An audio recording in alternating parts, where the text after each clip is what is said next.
Grand Admiral Mira Vash stood at the observation deck of the UES Avalon, sipping her morning coffee as she watched the sleek Valerian science vessel approach.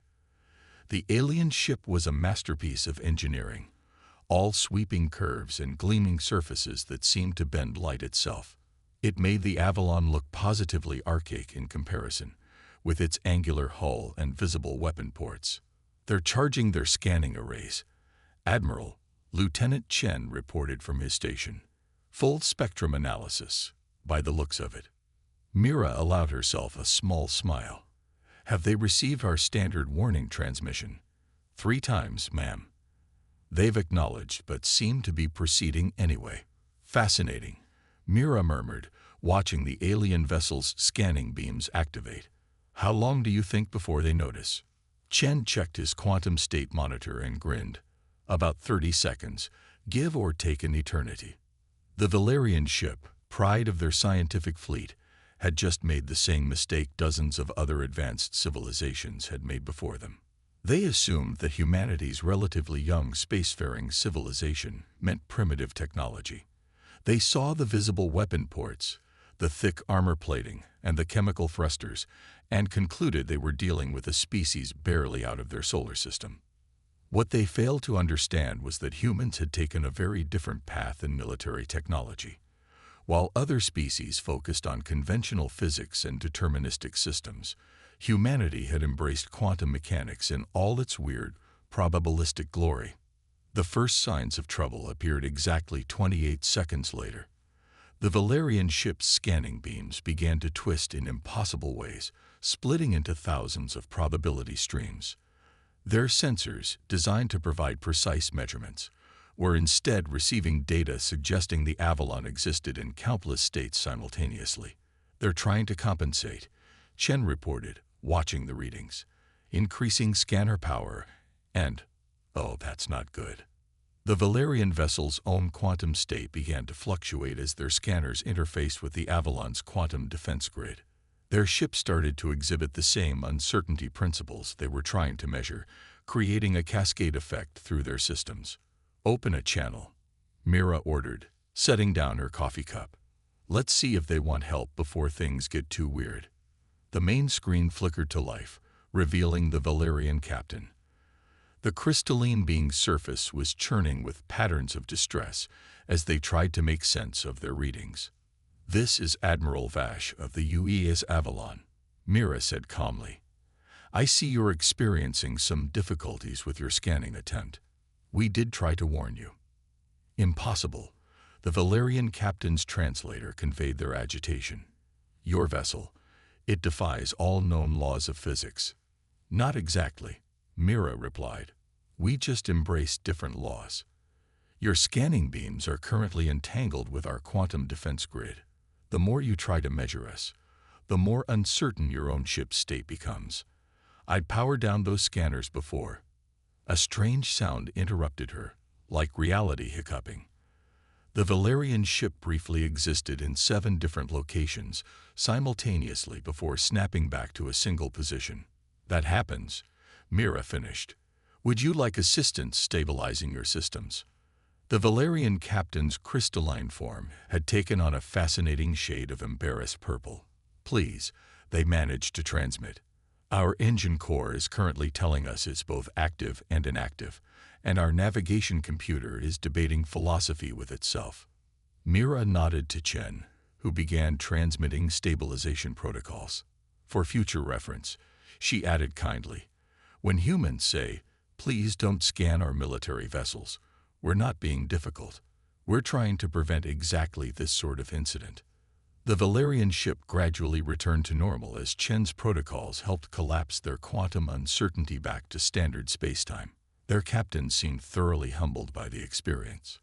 "We may have been somewhat presumptuous," they admitted, "but how do you control such technology? The quantum fluctuations alone should tear your ship apart." Mira smiled. "That's the beauty of it. We don't try to control it. We work with it. Humanity learned long ago that sometimes the best way to handle quantum mechanics is to stop fighting its strange nature and instead make it work for us." As the Valerian ship prepared to depart, Thoroughly chastened by their experience, Mira couldn't help but reflect on humanity's unique path. Other species sought to impose order on the universe through technology.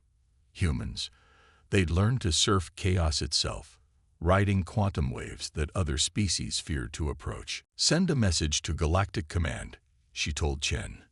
"Another successful first contact protocol. Though perhaps we should start including visual demonstrations in our warning messages. Might save everyone some trouble." Chen nodded, then paused. "Ma'am, the Valerians are requesting permission to transmit their sensor logs to their Science Council. Apparently, they want to prove they're not malfunctioning." "Permission granted," Mira chuckled. "After all, the best way to spread a warning is to let others learn from your mistakes." As the Valerian ship disappeared into FTL, Mira returned to her coffee. Now quantum shifted into tea. Some days, she really loved her job. The Galactic Council's Emergency Science Committee had never seen such chaos. Holographic displays filled the circular chamber, each showing different analyses of the Valerian incident.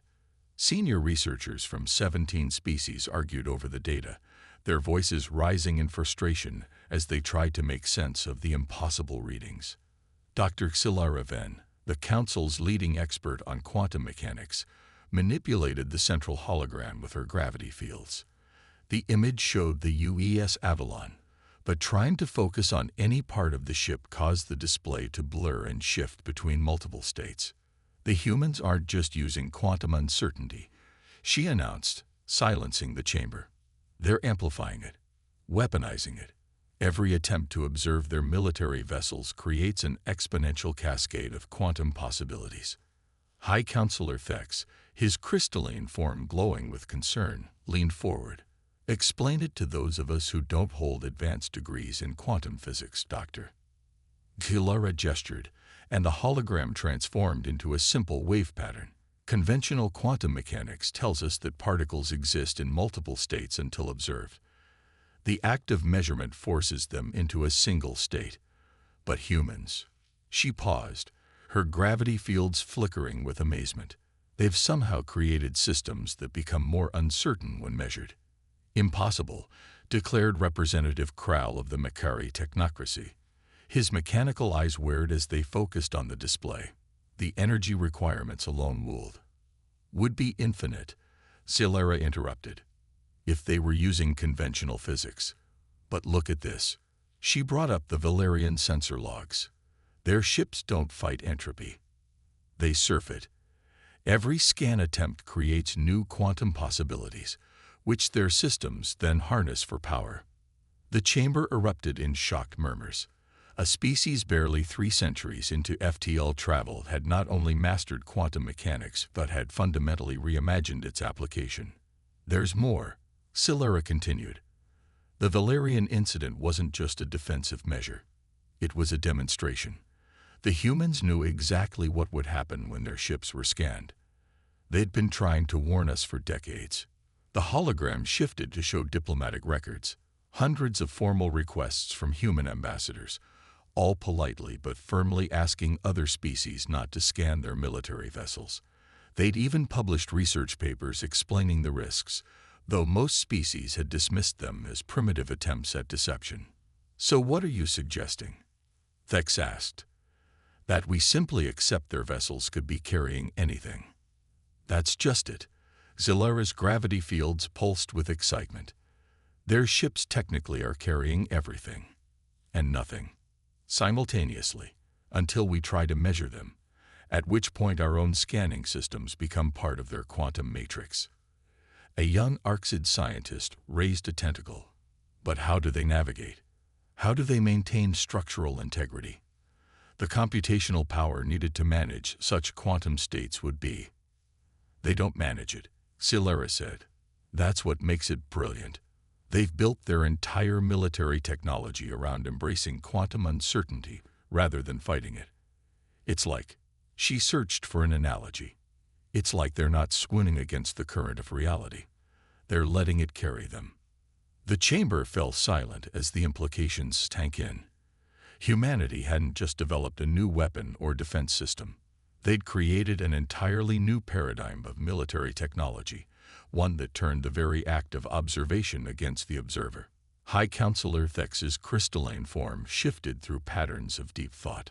Recommendations, Doctor.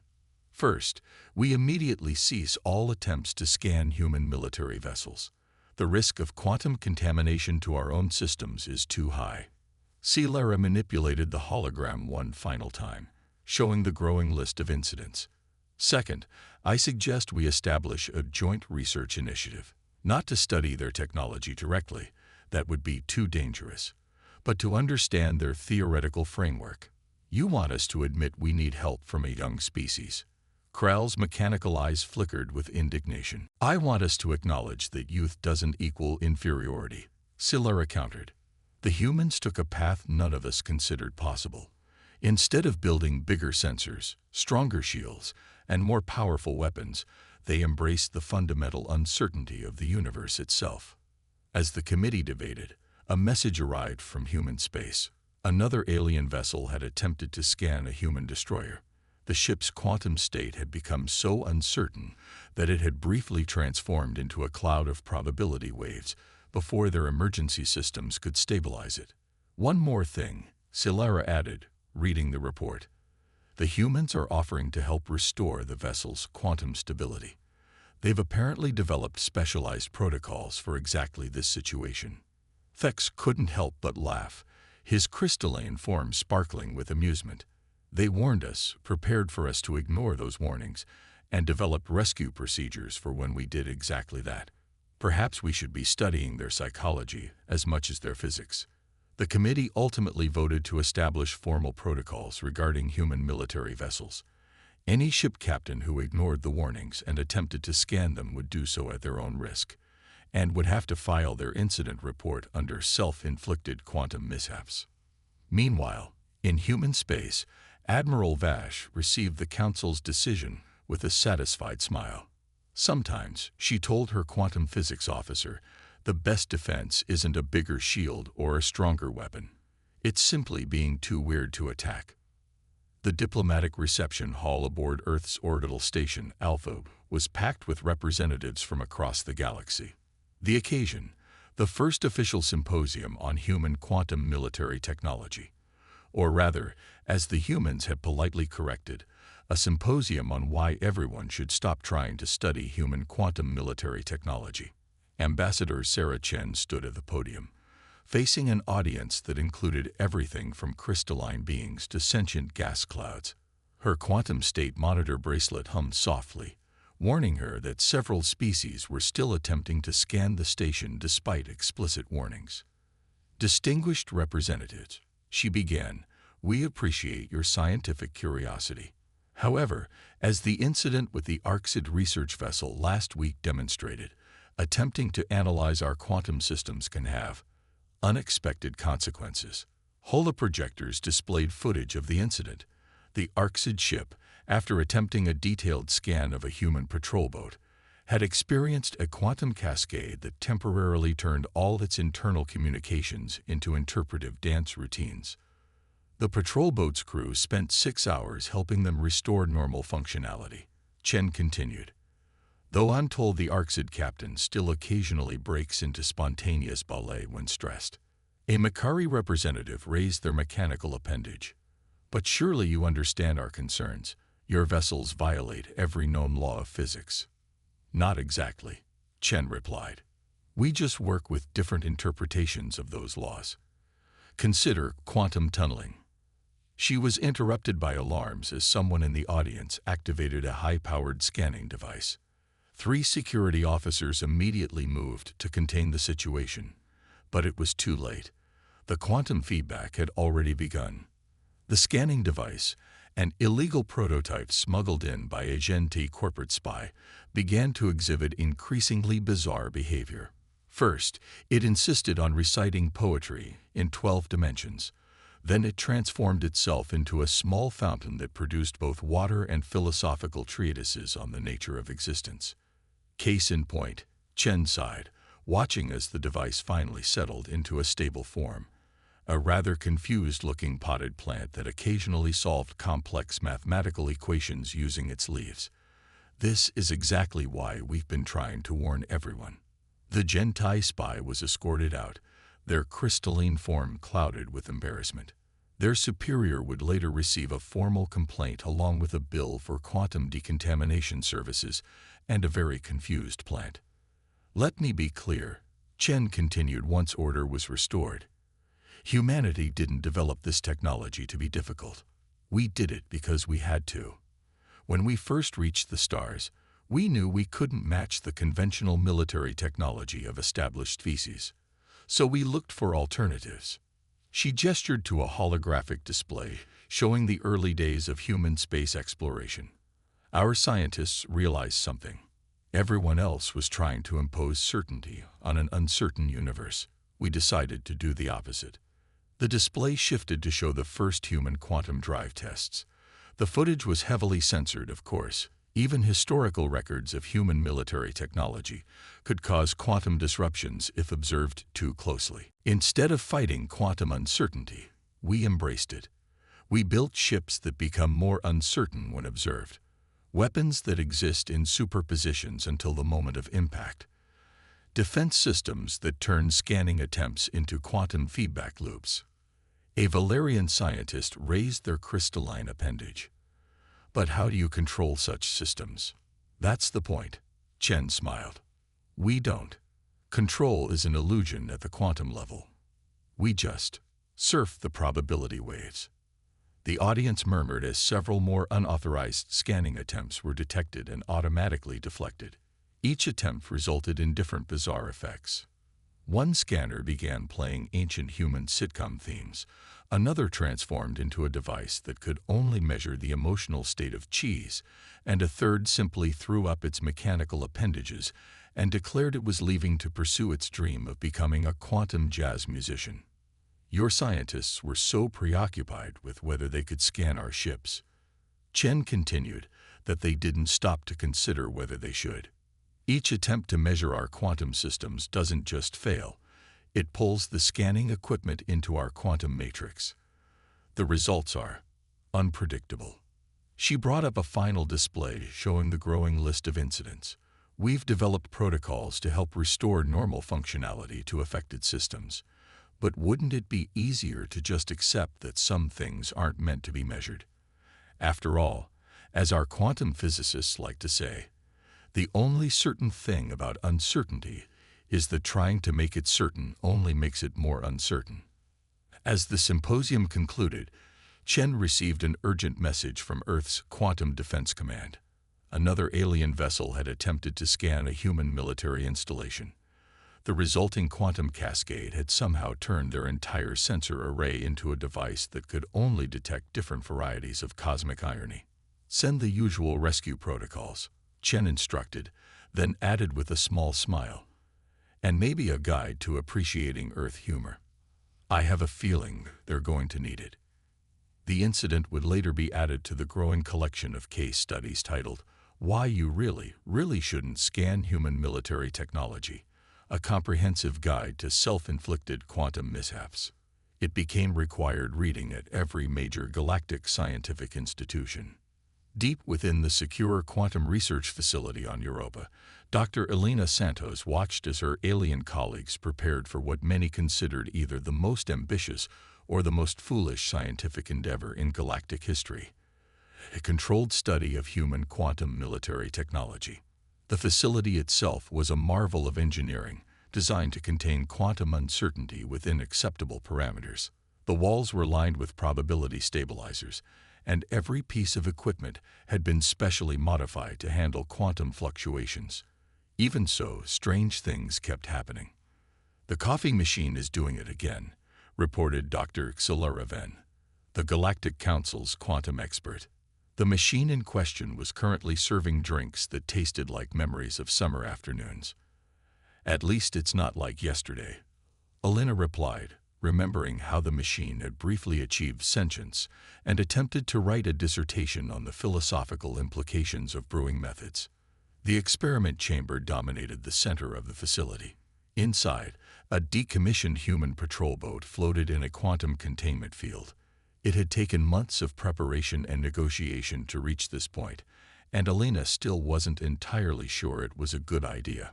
Final checks, she announced to the assembled team of human and alien scientists. Remember, no direct scanning. We're only observing the passive quantum state through the filtered sensors. The alien scientists, representing 12 different species, took their positions. Each had been carefully selected for their expertise and, more importantly, their ability to handle quantum uncertainty without having existential crisis. Beginning passive observation, Silera reported, her gravity fields manipulating the specialized instruments. Quantum state appears stable at... Wait. Alina saw it too. The patrol boat's quantum signature was changing, despite no active scanning. It was as if the mere intention to study it was affecting its state. Fascinating, muttered Dr. Crowell of the Macquarie, his mechanical eyes whirring. The vessel appears to be reacting to potential future observations. It's precognitive quantum uncertainty. That's not possible, one of the ARCSID scientists protested, their tentacles waving in agitation. Even quantum mechanics can't react to events that haven't happened yet. Tell that to the ship, Alina said, watching as the readings became increasingly bizarre. The patrol boat was now exhibiting quantum states that shouldn't exist, its probability waves interacting with possibilities that hadn't yet occurred. We need to abort, Silera started to say, but it was too late. The quantum cascade had begun. The containment field filled with swirling patterns of probability as the patrol boat's quantum state began affecting the observation equipment. Sensors that were specifically designed not to scan began scanning anyway, caught in a loop of quantum causality. Everyone out, Alina ordered, but found herself laughing despite the situation.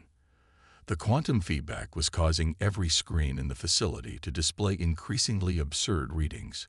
According to one monitor, the patrol boat was simultaneously a ship, a philosophical argument about the nature of measurement, and a particularly good recipe for chocolate cake.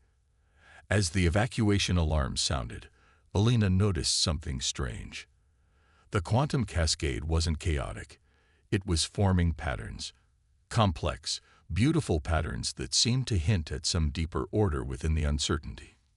Dr. Santos, Silera called out, her gravity fields fluctuating with excitement. Are you seeing this? I am, Alina confirmed, quickly recording the data. It's like the uncertainty is trying to communicate. The quantum patterns shifted and swirled, forming what looked like equations. Impossible equations that somehow made perfect sense, describing a mathematics of uncertainty that no one had imagined possible. It's beautiful, Krell admitted, his mechanical skepticism finally giving way to wonder. All this time we thought human quantum technology was chaos, but it's not. It's a different kind of order. The evacuation was eventually called off as the quantum cascade stabilized into a new state of equilibrium. The patrol boat returned to normal, or what passed for normal in quantum terms, leaving behind terabytes of data that would keep scientists busy for decades. So, Alina addressed her alien colleagues once the situation was fully contained. Who wants to explain this in our report to the Council? Perhaps, Silera suggested, her gravity fields forming what Alina had learned to recognize as a smile. We should simply tell them that human quantum technology remains successfully resistant to observation. And the equations? Krell asked, gesturing to the recorded patterns. A gift, Alina said, but not one that can be taken, only one that can be given when both sides are ready to understand it. As the team began the lengthy process of documenting their findings, Alina couldn't help but reflect on the irony. In trying to understand human quantum technology, their alien colleagues had discovered something far more valuable: the realization that some knowledge couldn't be gained by observation alone. Sometimes you had to learn to dance with uncertainty itself. The coffee machine, meanwhile, had settled into serving drinks that tasted like the color blue and small epiphanies about the interconnected nature of the universe. Nobody complained. It was actually an improvement over the regular coffee. The Grand Chamber of the Galactic Council had never been so quiet. Representatives from over 1,000 species sat in stunned silence as they watched the presentation from the Europa research team. The holographic display showed something that should have been impossible: a perfect harmony of quantum chaos and order, recorded during the now-famous Avalon experiment. Admiral Vash stood beside Dr. Elena Santos and Dr. Xilara Ven as they concluded their presentation. The quantum patterns danced above the chamber, beautiful and incomprehensible, yet somehow deeply meaningful. "What you're seeing," Elena explained, "isn't just quantum uncertainty. It's a language, one that exists between the states of being and not being, between observation and possibility." High Counselor Thex leaned forward, his crystalline form reflecting the shifting patterns. "A language. Are you suggesting that human quantum technology is conscious?" "Not exactly," Vash replied. "But it does respond to consciousness, to intention. The more you try to understand it through conventional means, the more it reveals its true nature by showing you why those means won't work." The chamber erupted in murmurs as Xilara manipulated the display, showing the complex mathematical patterns they had recorded. "We've been approaching this all wrong," she announced. "We thought human quantum technology was primitive because it didn't follow our rules of advancement. But they weren't building weapons or defenses in the conventional sense. They were building relationships with uncertainty itself," Dr. Krell added, his mechanical eyes now specially modified to handle quantum observation. "Each human military vessel isn't just a ship. It's a dynamic conversation with the quantum fabric of reality." The display shifted to show footage from various failed scanning attempts over the years. But now, viewed through the lens of their new understanding, the malfunctions took on new meaning. Each bizarre incident wasn't a failure of the scanning technology. It was the quantum systems trying to communicate in the only way they could. "We don't control our military quantum systems," Vash explained. "We collaborate with them. Every ship, every weapon, every defense system is a partnership between human intention and quantum possibility." A Gentai representative stood, their crystalline form shimmering with curiosity. "But how can you rely on such uncertainty for defense?" Vash smiled. "Because the uncertainty is the defense. Our ships don't need to be stronger or faster or more heavily armed. They just need to be impossible to predict or measure. You can't effectively attack what you can't understand. And more importantly, what understands you better than you understand yourself." Elena stepped forward, bringing up the final data from the Avalon experiment. "The quantum patterns we recorded weren't random. They were responses to our attempts to understand them. The more we tried to impose our understanding, the more they showed us why that understanding was incomplete. In essence," Xilara concluded, "human quantum technology has been teaching us a lesson all along, one about the nature of knowledge, observation, and understanding itself." The chamber fell silent again as the implications sank in. Humanity hadn't just developed a new form of technology. They'd discovered a new way of relating to the universe itself. Their military vessels weren't just ships. They were embodiments of a philosophy that challenged the very foundations of conventional scientific thought. "We propose," Elena announced, "a new approach to galactic military cooperation. Not through shared weapons or defensive systems, but through shared understanding. We'll teach you not how to use quantum uncertainty, but how to dance with it." The Council's deliberation was surprisingly brief. The vote was unanimous. The ban on scanning human military vessels would be made permanent, not through fear or regulation, but through understanding. A new division would be established, the Quantum Relationship Advisory, dedicated to studying how to work with uncertainty rather than against it. As the session concluded, Admiral Vash found herself sharing a moment with Xilara and Elena at the quantum-stabilized refreshment station. The drinks, naturally, tasted like possibilities. "You know," Vash mused, watching the assembled species begin to grasp this new paradigm. "Sometimes the best way to protect knowledge isn't to guard it, but to show why it can only be understood when freely given." Elena nodded, her quantum state monitor humming softly. And sometimes the best defense isn't a wall, but a dance. A dance with uncertainty itself. Silara agreed, her gravity fields forming complex patterns that mimicked the quantum displays. Somewhere in human space, a patrol boat's quantum drive hummed a melody of probability waves, its very existence a reminder that some things in the universe aren't meant to be measured or controlled, only experienced, understood, and appreciated for the beautiful mystery they are. And if sometimes the ship's coffee machine still served drinks that tasted like quantum possibilities and philosophical revelations, well, that was just part of the dance.